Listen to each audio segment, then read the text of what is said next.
तो आरबीआई के नए नियम आ चुके हैं आपके सिविल स्कोर से रिलेटेड। क्या है ये नए नियम और किस तरह से आपका सिविल स्कोर को डीपली इंपैक्ट करेंगे, जानेंगे आज की इस वीडियो में। देखो सबसे पहली बात, अब तक क्या होता था, अब तक ये होता था कि जब भी आप लोन लेते थे तो उस लोन लेने के बाद हर महीने की आखिरी तारीख को बैंक या एनबीएफसी सीआईसी को रिपोर्ट करते थे कि आपने इतने रुपए का लोन लिया है, इसका इतना रिपेमेंट आपने कर दिया है और इतनी ईएमआई आपकी बाकी है आनी। तो इस बेसिस पे आपका सिविल स्कोर तय किया जाता था और अपडेट भी होता था। लेकिन अब आरबीआई क्या कहता है, आरबीआई ये कह रहा है कि अब बैंक और एनबीएफसी को यही प्रक्रिया जो एक बार करते थे वो अब 2 बार करनी पड़ेगी एक महीने में। क्यों?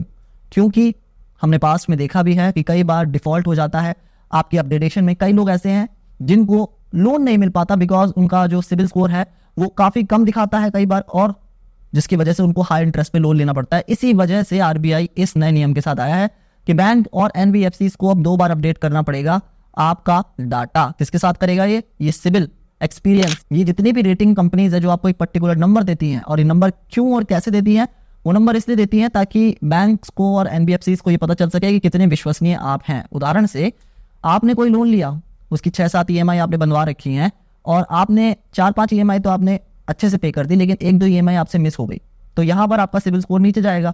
तो ये सिविल स्कोर जब नीचे जाएगा तो बैंक को पता चल जाता है अच्छा इस पर्टिकुलर दिन में इस बंदे ने मिस करी है, यानी कि यहां से इसकी फाइनेंशियल हालत थोड़ी खराब होनी शुरू हो चुकी है। तो बैंक या एनबीएफसी इस बेसिस पे तय करेंगे कि आपको लोन आगे दिया जाए या ना दिया जाए, और दिया जाए तो कितने इंटरेस्ट पे दिया जाए, कम इंटरेस्ट पे दिया जाए या हाई इंटरेस्ट पे दिया जाए। इस वजह से ये जो सिविल स्कोर है बहुत ज्यादा मैटर करता है। तो ये जो डाटा है एनबीएफसी को और बैंक को ये 2 बार भेजना पड़ेगा, 15 तारीख को और 30 तारीख को, जिससे एक तो ये प्रॉब्लम का हल निकल जाएगा कि भाई आप अब महीने में 2 बार अपना सिविल स्कोर चेक कर सकते हैं। दूसरी बात ये है कि अगर आपको बीच महीने में कभी लोन लेने की जरूरत पड़ जाती है ना, तो आपका अपडेटेड सिविल स्कोर दिखाया जाएगा। ऐसा नहीं होगा कि अगले महीने अपडेटेड सिविल स्कोर आपको देखने को मिलेगा। तो ये एक अच्छी चीज है। नंबर 2, बैंक को और एनबीएफसी को साफ हिदायत दे दी गई है कि अगर कोई बैंक या एनबीएफसी क्या होती है, नॉन बैंकिंग फाइनेंशियल कंपनीज जो आपको लोन प्रदान करती हैं, ठीक है। तो इन कंपनीज और बैंक्स को ये बोला गया है कि अगर आप कंप्लाई नहीं करेंगे आरबीआई के नियमों के तहत, तो आपकी जो शिकायत है ये सीआईसी हमें कर देंगे। जो सिविल हो गया, इकोनॉमिक्स हो गया, सीआरआईएफ हो गए, तो अगर इनको लगता है कि किसी पर्टिकुलर बैंक ने इस महीने एक भी बार आपका डाटा उन्हें नहीं भेजा है, तो वो सीधा का सीधा आरबीआई को बोल सकते हैं कि फला फला बैंक ने हमें अपना डाटा नहीं दिया है। तो फिर आरबीआई का डंडा उस बैंक पे चलेगा, ठीक है।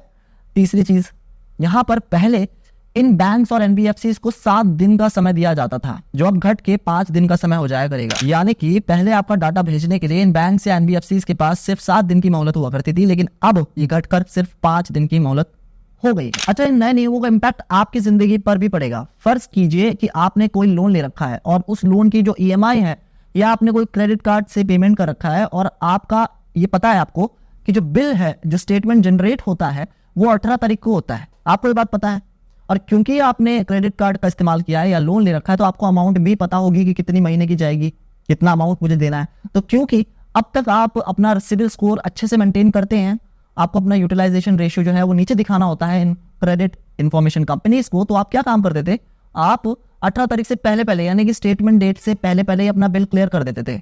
लेकिन अब प्रॉब्लम क्या होगी, अब ये प्रॉब्लम हो जाएगी कि आपको चाहे आपकी जो स्टेटमेंट की डेट 18 तारीख की है, आपको जो बिल भरना होगा वो 15 तारीख से पहले ही भरना होगा, क्योंकि सीधी सी बात है 15 तारीख के बाद एक बार आपका डाटा ऑलरेडी चला जाएगा, जिसमें अगर आप नहीं भरेंगे बिल तो वो जो यूटिलाइजेशन रेशियो है वो ऊपर आएगा, जिसकी वजह से आपका सिविल स्कोर भी इंपैक्ट होगा। ये गेम है।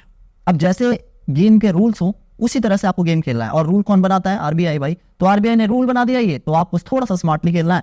आरबीआई ये कह रहा है 15 तारीख को जाएगा, ठीक है जी, हम 12 तारीख को ही कर देंगे अपना पेमेंट, 10 तारीख को ही कर देंगे अपना पेमेंट, हमें तो पता है हमने कितना पेमेंट करना है। सीधी सी बात है यार, जैसा गेम हो उसको उसी तरह से खेलो। आई नो यहाँ से बोलना बहुत आसान है, जिसपे बीतती है, जिसके पास पैसे नहीं होते वो समझता है, लेकिन मैं एक एग्जाम्पल दे रहा हूँ कि जिनके पास पैसे हो और वो सक्षम हो तो टाइम से भर सके, ताकि आपका जो सिविल स्कोर हो वो इफेक्ट ना हो और फ्यूचर में आपको कोई लोन लेने में दिक्कतें ना आए। अच्छा, पहले क्या होता था कि अगर आपको कोई क्रेडिट कार्ड लेना है, मुझे फर्ज कीजिए एसबीआई का क्रेडिट कार्ड लेना है, मैंने अप्लाई कर दिया, एसबीआई क्या करेगा, मेरे सिविल स्कोर को देखेगा और based on my CIBIL score वो मुझे क्रेडिट कार्ड या तो देगा या नहीं देगा। लेकिन जब वो देखता है ना एसबीआई मेरा सिविल स्कोर, तो उस देखने में मेरा डाटा फेच किया जाता है बाय एसबीआई और उसका मैसेज मुझे आ जाता है। इसकी वजह से, क्योंकि आपका डाटा किसी कंपनी या बैंक के द्वारा देखा जा रहा है, कई बार ऐसा होता है कि आपका सिविल स्कोर नीचे जाता है। तो इस प्रॉब्लम से निपटने के लिए आरबीआई ने अगेन ये रूल लाया है कि अब आपका जो डाटा है बार बार देखना नहीं पड़ेगा। एक 15 तारीख को अपडेट होगा और एक 30 तारीख को अपडेट होगा। तो चाहे फिर आप मिड मंथ कोई क्रेडिट कार्ड या लोन के लिए अप्लाई करें तो वो 15 तारीख वाला डाटा देख सकता है, या फिर अगर आप अगले महीने अप्लाई करेंगे तो वो एक महीने पहले का 15 तारीख का और 30 तारीख का जो आपका सिविल स्कोर रहा होगा वो भी देख सकता है। इससे वो बेहतर डिसाइड कर सकता है कि आपको लोन देना है या नहीं देना है तो कितने इंटरेस्ट पे देना है। इसके साथ ही आरबीआई ने बैंक्स को और एनबीएफसीज को ये कहा है कि 1 जनवरी 2025 के आने का इंतजार मत करो, डंडा चलने का इंतजार मत करो, पहले से ही ये हेल्दी प्रैक्टिसेस को अपने इंस्टीट्यूशन के अंदर आप अपनाना शुरू कर दीजिए, वरना 1 तारीख को तो हम तुम्हारे पापा जी आ ही रहे हैं डंडा लेके, जो नहीं कंप्लाई करेगा उस पर डंडा अच्छे से चलेगा। तो ये सारे वो नियम है जो आरबीआई लेके आया है ग्राहक के लिए भी और साथ के साथ ही इन एनबीएफसीज और बैंक के लिए भी। आपको इनमें से कौन सा नियम अच्छा लगा, और अच्छा लगा तो क्यों लगा वो मुझे जरूर बताइएगा। और साथ के साथ ही आप अपना सिविल स्कोर को मेंटेन करने के लिए और क्या क्या चीजें करते हैं मुझे जरूर बताइए, क्योंकि इससे और लोगों की भी मदद होगी। ठीक है, मैं मिलता हूं आपको अगले वीडियो में, तब तक के लिए जय हिंद।